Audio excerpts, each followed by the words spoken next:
ভালো লাগছে, কারণ নারী পুরুষের সমান অধিকার বলা হয়েছে, কখনো এটা দেওয়া হয়নি যে একটা ছেলে একটা মেয়ে। আমি গত কয়েকদিন আগে হঠাৎ নেটে পেলাম বিয়ে সংক্রান্ত একটা নতুন তথ্য, হয়তো আপনাদের ছেলেরা জানে। এমনও হতে পারে যে আপনাদের কাছে আপনাদের ছেলেরা অথবা আপনাদের মেয়েরা এই মেয়েকে অনুসরণ করে বলবে, বাবা আমার বিয়েটা যেন ওই মেয়েটার মতো হয়। হয়ে যেতে পারে, কারণ মানুষ কাউকে না কাউকে অনুসরণ করে নিজেকে কৃতিত্ব শ্রেষ্ঠত্ব দাবি করতে চায়। মেহেরপুর গাংনী এটা হলো চুয়াডাঙ্গায় একটা মেয়ে বিয়ে করলো। কে বিয়ে করলো? আমি কি বললাম? একটা মেয়ে বিয়ে করলো। আমরা সমাজে বলি ছেলে বিয়ে করছে, কিন্তু মেয়েটা বিয়ে করলো। আমাদের সমাজে হলো বরযাত্রা, আর এই মেয়ে বানালো কনে যাত্রা। সে যাত্রা করে ছেলের বাড়িতে চলে এসেছে বিয়ে করতে, বিশাল বহর নিয়ে, তার আত্মীয় স্বজন নিয়ে।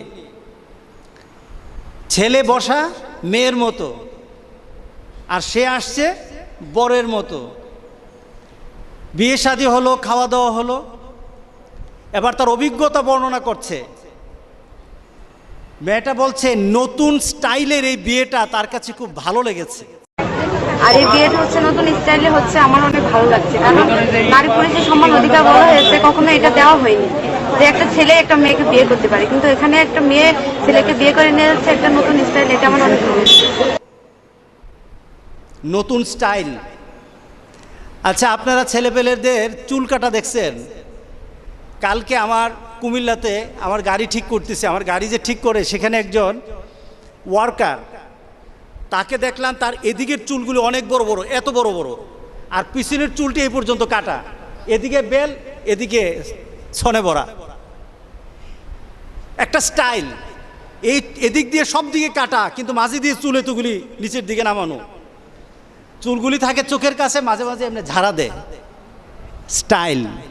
এটা নাম কি? স্টাইল। মাঝে মাঝে ছেলেদেরকে দেখবেন, ছেলেরা প্যান্ট পরে, আগে যদি কোনো কাপড় চোপড়ে ছিঁড়া থাকতো আমরা একটা তালি দিতাম। আপনারা তালি দিতেন না? অথবা সেলাই করে সুন্দর করে পরতেন। আর এখনের ছেলেদের কথা হলো, যত ছিঁড়া হতে পারে, যত কিছু ভিতরে আছে যা যতক্ষণ পর্যন্ত দেখা না যাবে, ছিঁড়া হতে থাকুক, যত ছিঁড়া তত দাম। এটার নাম হচ্ছে স্টাইল। নাম কি? স্টাইলটা কি সুন্দর! এখন দেখবেন রাস্তাঘাটে কিছু সংখ্যক ছেলে পেলে হাফ প্যান্ট পরে থাকে, নাই বুধো নাকি? হাফ প্যান্ট পরে দাঁড়িয়ে থাকে। তাকে জিজ্ঞাসা করেন, কিরে বাবু তোর বাপ কি গরিব হয়েছে? না না, এটা স্টাইল। নাম কি? স্টাইল।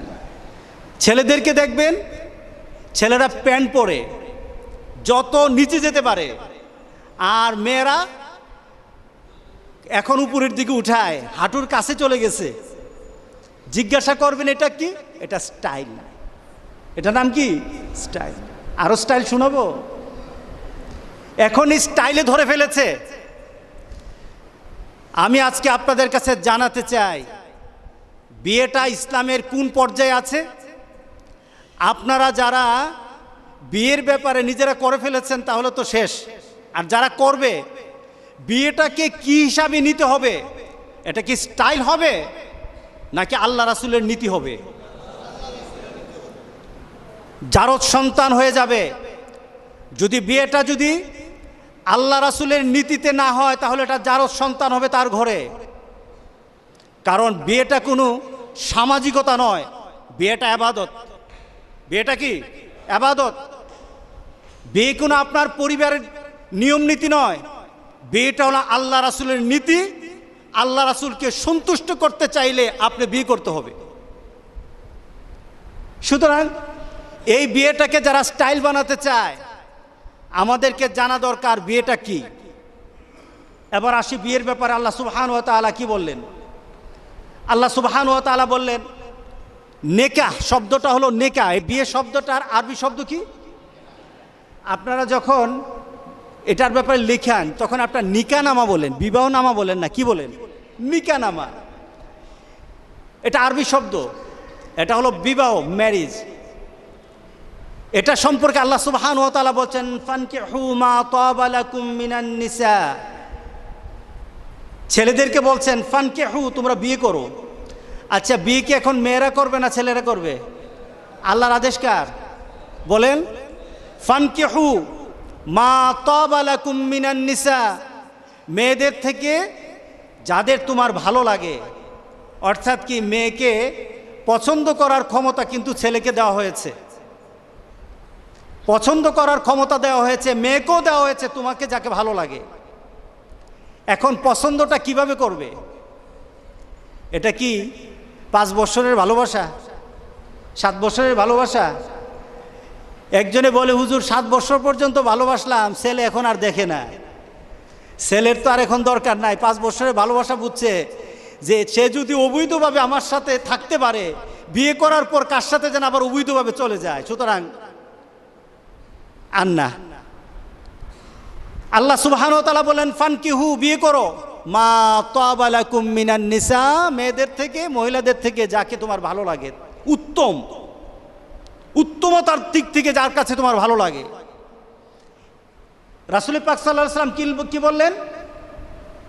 আন-নিকাহু মিন সুন্নতি ফামান রাগিবা আন সুন্নতি ফালাইসা মিন্নি। বিয়েটা হলো আমার সুন্নত, আল্লাহ অর্ডার করলেন। আর রাসূল নিজের তরফ থেকে আবার নতুন করে বললেন বিয়েটা আমার সুন্নত। মান রাগিবা আন সুন্নতি, যেই সুন্নতকে ছেড়ে দিল। বর্তমান আধুনিক জগতের আধুনিকা মেয়েদের নতুন স্টাইল হলো লিভ টুগেদার, বিয়ে দরকার নাই। তাসলিমা নাসরিন বাংলাদেশে নাই, বাংলাদেশে অহরহ হচ্ছে। আমরা যাদেরকে অত্যন্ত উঁচু দরের মানুষ মনে করি, উঁচু শ্রেণীর মানুষ মনে করি, ওই শ্রেণীর মেয়েরা, ছেলেরা মনে করে বিয়ে শাদী দরকার নাই, লিভ টুগেদার, অর্থাৎ একসাথে বাস করো, ছেলে মেয়ে সব একসাথে বাস করো। কোথায় বাস করো? বিয়ে দরকার নাই, হোটেলে বাস করো, ভ্রমণে যাও, রিক্রিয়েশনে যাও, যেখানে যাও শুধু লিভ টুগেদার করো, বিয়ে করা যাবে না। আর আল্লাহ বলতেছেন বিয়ে করো। আর রাসূল পাক সাল্লাল্লাহু আলাইহি সাল্লাম বলছেন কি? আন-নিকাহু মিন সুন্নতি, বিয়েটা হলো আমার সুন্নতের একটা সুন্নাত। ফামান রাগিবা আন সুন্নতি, যে সুন্নতকে ছেড়ে দিল, রাসূল বলছেন ফালাইসা মিন্নি, সে আমার সাথী না। আচ্ছা বলেন তো দেখি, রাসূল বলেছেন আমার সাথী না, এই লোকের কোনো দাম আছে? গরুর দাম থাকতে পারে, ছাগলের দাম থাকতে পারে, রাসূল যাকে বলেন আমার সাথী না, তার কোনো দাম নাই। উলাইকা কাল আনাম, চলো পশু থেকে আরো খারাপ, বালহুম আদল, পশু থেকে আরো খারাপ সে। আজকে লিভ টুগেদার চলছে এই সমাজে। এখন নতুন স্টাইলের বিয়ে আপনাদের ছেলে মেয়েরা জানে। আমি শঙ্কিত, আমি এই সমাজ নিয়ে আপনার খবরগুলি পর্যন্ত দেখানো হয়েছে যে নতুন স্টাইলের বিয়ে, নতুন স্টাইলের বিয়ে। আমি শঙ্কিত, আপনার মেয়ে হয়তো বিশ্ববিদ্যালয়ে পড়ে, হয়তো কলেজে পড়ে, আপনার ছেলে হয়তো কোনো ভালো স্থানে পড়ে, কোন দিন এসে আপনাকে বলে বাবা নতুন স্টাইলের বিয়ে করব, মুহাম্মদের বিয়ে আমার পছন্দ হয় না। নাউজুবিল্লাহ বললেন না? বাকিও নাই।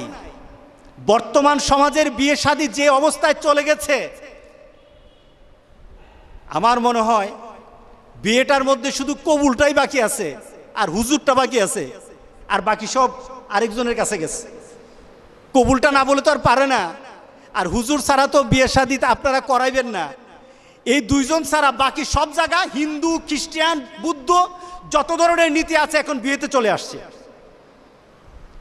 আমি গত 2 বছর আগে একটা বিয়েতে গেলাম, বিয়েতে গিয়ে দেখলাম ড্যান্স হচ্ছে, নাচ হচ্ছে। বিয়ের একজন আয়োজককে বললাম করলেনটা কি? কয়টা বর্তমান যুবক যুবতীদের দাবি, পরিবারের দাবি, বিয়ে শাদীতে ড্যান্স হবে, গান হবে, গায়ে হলুদের নামে গান হবে, এটা এখন সমাজের দাবি। আল্লাহর কসম, এটা আল্লাহ এবং রাসূলের দাবি না, এটা মুমিনের দাবি হতে পারে না, এটা মুমিনের দাবি হতে পারে না। আপনার শিকড়টা যদি দুষ্টের হয়ে যায়, আপনার জীবনের, আপনার সন্তান, আপনার মেয়ের স্টার্টিংটা যদি আল্লাহ রাসূলের নীতির বাইরে হয়, মনে রাখবেন প্রত্যেকটি প্রজন্ম আপনার আল্লাহ রাসূলের নীতির বাইরে চলতে থাকবে। যেই মেয়েটার বিয়েটা করলেন গান বাদ্য বাজিয়ে, যেই মেয়েটা বিয়ে করলো নতুন স্টাইলে, কেন করলো? মেয়েটা বলছে নারী স্বাধীন অধিকারের জন্য, সম অধিকারের জন্য, নারীর যৌতুক থেকে নারীকে বাঁচানোর জন্য। যৌতুক থেকে নারী যদি পুরুষের বাড়িতে গিয়ে বিয়ে করে যৌতুক আরো বাড়বে, কারণ ছেলে তখন বলবে তুমি আমারে বিয়ে করবা, তোমারে এখন মুহুর দিয়ে, আগে তো আমি তোমাকে মুহুর দিয়ে, মুহরানার টাকা দিয়ে আমার বাড়িতে তোমাকে আনতাম, ঠিক না? আমরা বিয়ে করি কিভাবে? আমরা বিয়ে করি, মেয়েকে মহারণা দেই, মেয়ের বাড়িতে যাই, মেয়ের বাড়িতে গিয়ে মেয়েকে সম্মান দিয়ে আনি, তবে মেয়ের বাড়ির খাওয়ার ব্যাপারে কিন্তু ইসলাম বলে না। আর আমরা কিন্তু মেয়ের বাড়ির খাওয়ার ব্যাপারে লিস্ট করে দেই যে এতজন যাবে, এতজন যাবে। মেয়ের বাবা যদি বলে একটু কমান, তখন বিয়ে কিন্তু অনেক সময় ভেঙে যায়। ইসলাম কিন্তু এটা বলে না। ইসলাম বলে তুমি মেয়েকে সম্মানের সাথে নিয়ে আসো বিয়ে করে, কিছু টার্মস অ্যান্ড কন্ডিশন আছে, এগুলি পালন করে মেয়েকে তোমার বাড়িতে নিয়ে আসো। আর অলিমা, রাসূল এটাকে সুন্নত করেছেন, অলিমা ছেলে তোমার বাড়িতে মেয়েকে সম্মান দিয়ে তোমার বাড়িতে জাঁকজমক করে মানুষকে খাওয়াই দাওয়ায় মানুষের কাছে জানিয়ে তুমি মেয়েকে সম্মান দিয়ে অলিমা করবা, এটা মেয়ের বাড়িতে না, এটা ছেলের বাড়িতে। আর আমরা নাম দিছি কি? মেয়ের বাড়ির খানা আসল, ছেলের বাড়ির খানা ঠুনঠুন। সম্মান বাড়বে না। ইসলাম বলেছে মেয়েকে মহারণা দাও, সম্মান দিয়ে মেয়েকে ঘরে আনো। আর আমরা সাজিয়েছি যে যৌতুক ছাড়া ছেলেকে বিয়ে করাবো না, যৌতুক ছাড়া হবে না। যতক্ষণ পর্যন্ত ইসলামের মধ্যে, ইসলামের নামে মুসলমানরা নতুন কোনো স্টাইল আনবে, আল্লাহর কসম, মেয়েরা কোনো অধিকার পাবে না। মেয়েদের কোনো সমান অধিকার নাই, মেয়েদের অধিকার আছে পুরুষ থেকে আরো বড় অধিকার। ছেলেদের অধিকার হলো মেয়েদেরকে সম্মান দিবে, মেয়েদের প্রয়োজন মিটাবে, পরিবারের সকল প্রয়োজন মিটাবে। আর সম্মানের অধিকার মেয়েদের জন্য আল্লাহ সুবহানাহু ওয়া তাআলা ধারণ করেছেন পুরুষ থেকে 4 গুণ বেশি। কয় গুণ? 4 গুণ অধিকার বেশি তাদের, 4 গুণ সম্মান বেশি। এখন সেই মেয়ে, আপনারা সংবাদে দেখেন, সেই মেয়ে দাবি করছে মেয়েদেরকে সমান অধিকার সৃষ্টির জন্য সে তার বাড়ি থেকে কনে যাত্রা করে। আমরা করি বরযাত্রা, সে করলো কনে যাত্রা। অর্থাৎ কি? মেয়ে সেজে গুজে আপনার গেটের সামনে দাঁড়ানো, ছেলে বসে আছে স্টেজে। এটা কি পুলা? এটার কোনো পুরুষত্ব আছে নাকি? এটা ছেলেটা আবার বলতেছে যে আমি মেয়েদের মধ্যে সমান অধিকার চাই, এর জন্য আমি এখানে বসে আছি।